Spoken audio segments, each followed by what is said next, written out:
Assalamualaikum warahmatullahi wabarakatuh. Gimana kabarnya teman-teman semua? Berjumpa dengan Kak Dini. Ini merupakan pertemuan pertama ya sama Kak Dini. Di pertemuan pertama ini kita akan masuk kepada bab 4, yaitu materi tentang adab anak dalam Islam. Nah, sebelum kita membahas lebih lanjut tentang isi materinya, kita harus lebih dahulu tahu apa saja sih kompetensi dasar dari materi ini. Nah, yang pertama, di sini kita diminta untuk menghayati nilai-nilai adab para sufi dalam bergaul dengan orang tua dan guru, dan juga sahabat. Lalu yang kedua, mengamalkan sikap santun dan peduli sebagai implementasi pemahaman terhadap adab para sufi dalam bergaul dengan kedua orang tua, guru, dan juga sahabat. Lalu berikutnya, kita diminta untuk menganalisis adab para sufi dalam bergaul dengan kedua orang tua, guru, dan sahabat. Dan yang terakhir, kita diminta untuk menyajikan hasil analisis adab para sufi dalam bergaul dengan kedua orang tua, guru, dan juga sahabat.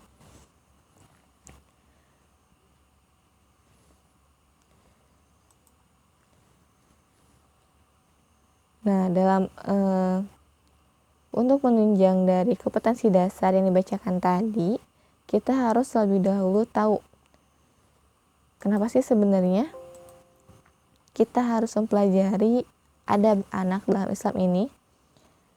Nah, kita harus mengetahui apa saja akibat yang akan terjadi apabila tidak menerapkan adab terhadap orang tua, guru, dan juga sahabat. Akibatnya tidak lain adalah hilangnya keberkahan hidup. Sebagaimana kita ketahui bahwasanya ridho orang tua itu kan, terlebih guru kita yang memberikan ilmu kepada kita, itu merupakan ridhonya Allah gitu. Yang mana wajar apabila ketika kita tidak menerapkan adab terhadap orang tua dan guru, maka urusan dunia pun akan terasa sulit. Terlebih nanti di akhirat kita akan diminta pertanggungjawaban atas apa yang kita lakukan. Nah, maka dari itu, dengan menerapkan adab dalam kehidupan sehari-hari, sebenarnya kita tuh lagi mengundang banyak kebaikan dan keberkahan dalam hidup kita.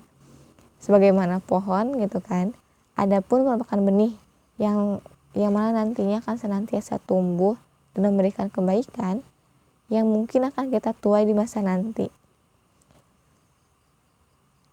Dan perlu kita ketahui bahwasanya kemuliaan seseorang itu tidak hanya bisa dilihat dari keluasan ilmunya, namun juga dari perilakunya atau dari adab yang kita maksud kali ini.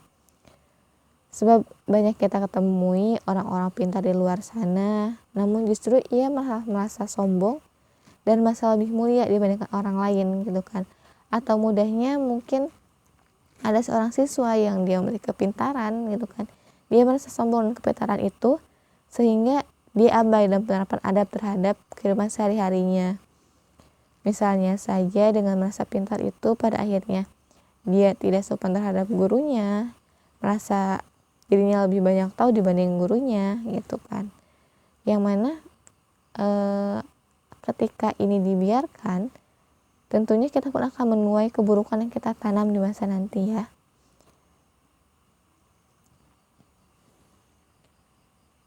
Dan lebih jauh daripada itu, akibat dari buruknya adab, itu akan membuat hilangnya keberkahan ilmu kita.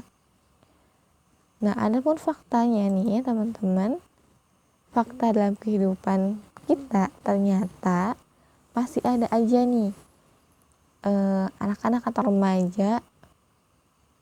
Terkhusus ada beberapa kasus tentang siswa yang mana belum mampu menjaga adab sebagaimana harusnya. Padahal ya, kita ketahui bersama nih, ada firman Allah yang mana artinya, dan beribadahlah kepada Allah dan janganlah kamu bersekutukannya dengan sesuatu apapun, dan berbuat baiklah kepada kedua orang tua, karib kerabat, anak-anak yatim, orang-orang miskin, tetangga dekat, tetangga jauh, teman sejawat, ibnu sabil, dan hamba sahaya yang kamu miliki. Sungguh Allah tidak menyukai orang-orang yang sombong dan membanggakan diri.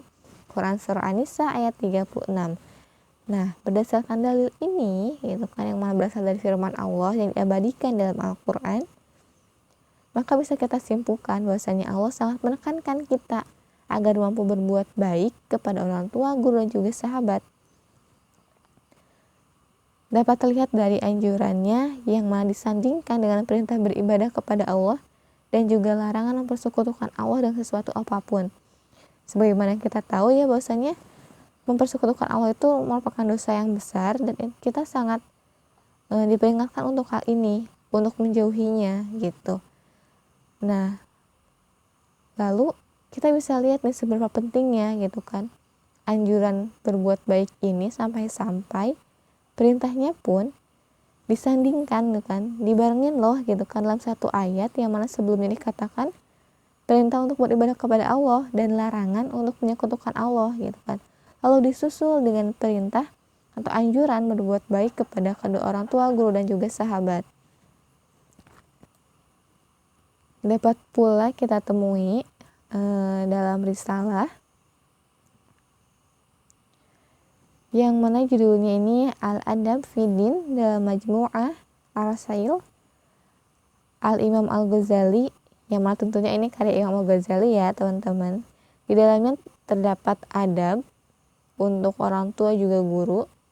Nah, adapun adab anak terhadap kedua orang tua itu yang pertama, kita dianjurkan untuk mendengarkan kata-kata orang tua seperti nasihatnya.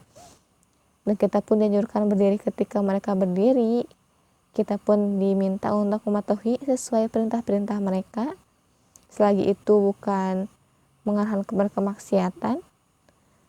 Lalu kita pun diminta untuk memenuhi panggilan mereka. Ketika mereka manggil kita, maka kita segera hampiri, itu jangan ditunda-tunda.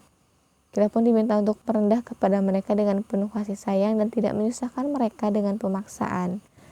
Semisal ketika teman-teman memerlukan kuota untuk belajar nih, silakan sampaikan dengan baik-baik kepada kedua orang tua dan jangan dengan paksaan gitu. Karena kan teman-teman pun akan menuntut ilmu, yang mana ilmu ini tujuannya agar kita tuh punya akhlak yang baik loh gitu, secara singkatnya. Nah, maka dalam prosesnya pun ketika teman-teman akan menuntut ilmu, teman-teman perlu memperhatikan adab-adab ini gitu.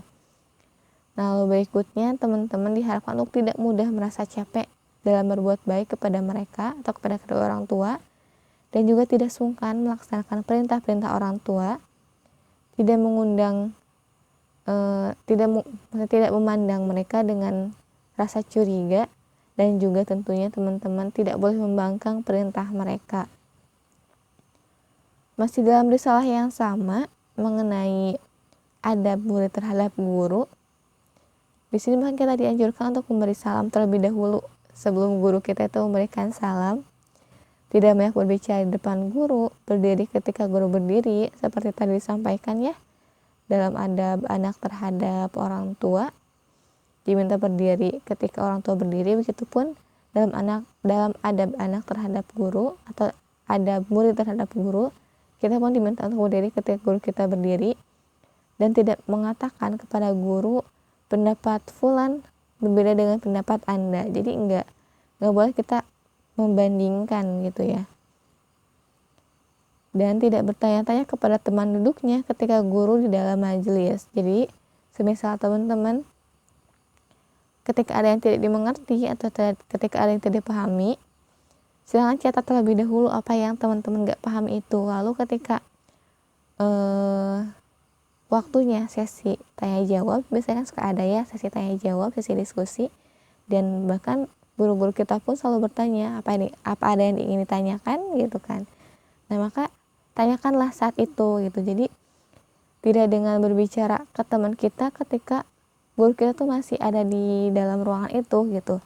Ketika guru kita menjelaskan kepada kita, kita diharapkan untuk tidak bertanya kepada teman duduk kita. Hal ini dilakukan untuk menjaga perasaan guru kita. Lalu berikutnya, tidak menunjukkan secara terang-terangan perbedaan pendapat dengan guru. Lalu ini ada yang menarik nih, teman-teman ketika misalnya guru teman-teman ada yang sudah sepuh dan beliau minta bantuan untuk berdiri karena kesulitan gitu. Nah, dalam risalah ini kita diminta untuk tidak menarik pakaian guru ketika berdiri. Jadi ketika misalkan guru teman-teman yang udah sepuh itu minta bantuan untuk berdiri, maka teman-teman anjurkan untuk membungkuk gitu atau merendahkan badan agar pada akhirnya guru teman-teman tuh bisa memegang pundak teman-teman untuk berdiri gitu sebagai tumpuan pundak teman-teman tuh. Jadi bukan dengan menarik tangannya, yang mana ini otomatis akan menarik bajunya kan, atau menarik pakaiannya gitu. Tapi kita dianjurkan untuk membubuhkan badan atau merendahkan badan kita agar guru kita mampu meraih pundak kita sebagai tumpuan gitu. Lalu berikutnya teman-teman diharapkan tidak menanyakan suatu masalah di tengah perjalanan hingga guru kita sampai di rumah. Dan teman-teman pun diharapkan tidak banyak mengajukan pertanyaan kepada guru ketika guru sedang lelah. Jadi ketika ingin bertanya, teman-teman pun melihat kondisinya terlebih dahulu, apakah dalam keadaan kelelahan atau enggak. Nah, teman-teman, dengan banyaknya adab yang harus diterapkan ini, kita tentunya harus mengetahui gimana sih langkah penerapannya, gitu kan. Nah, salah satunya berdasarkan adab murid terhadap guru ini, seperti yang kita ketahui bersama, tadi disampaikan bahwasanya murid ini harus mengucapkan salam terlebih dahulu nih. Nah, maka teman-teman pun diharapkan ketika bertemu dengan guru di jalan ataupun saat di koridor sekolah itu mengucapkan salam kepada guru. Dan terlebih ketika akan memulai pembelajaran, lebih bagusnya teman-teman yang ucapkan salam terlebih dahulu nih kepada Pak Ahmad Sulaiman gitu misalnya. Jadi sebelum beliau mengucapkan salam kepada kita yang udah janjian nih sama teman-teman, kalau Pak Ahmad Sulaiman masuk, kita ucapkan salam sebagai bentuk adab terhadap guru. Itu ya teman-teman salah satu penerapannya. Jadi silakan teman-teman dibiasakan untuk mengucapkan salam ketika berjumpa dengan guru, baik itu dalam pembelajaran maupun di luar pembelajaran.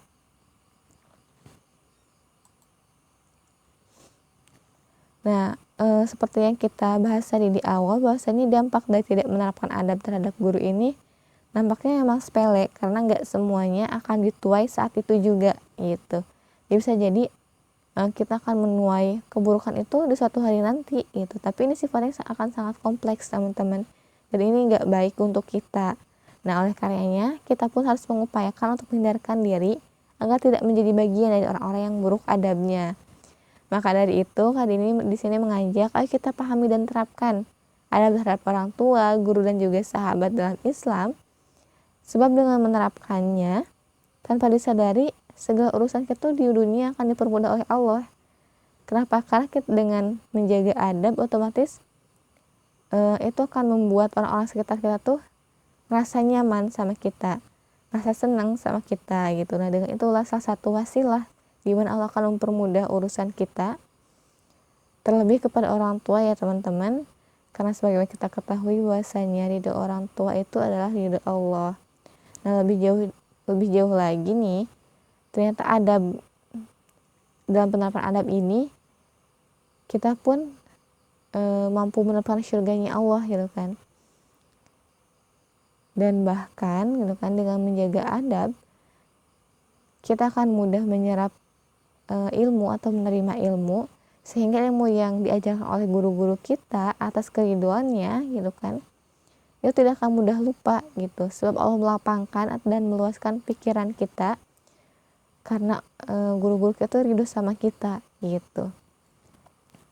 Nah, maka dari itu terlebih kita di sini gitu kan teman-teman sebagai pelajar dan kali ini juga sebagai mahasiswa, yang mana tentu adab ini gak hanya berlaku untuk siswa aja ya, tapi juga berlaku untuk mahasiswa dan kita semua sebagai umat muslim gitu kan, yang mana kita berinteraksi dengan sesama kita.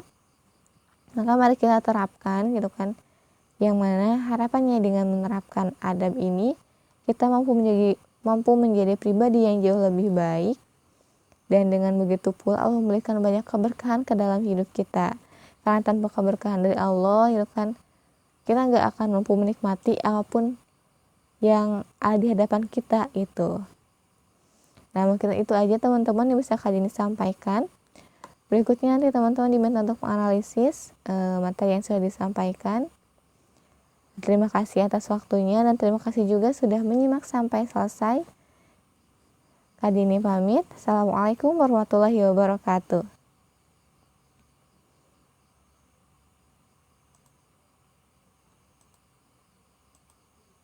Recording stopped.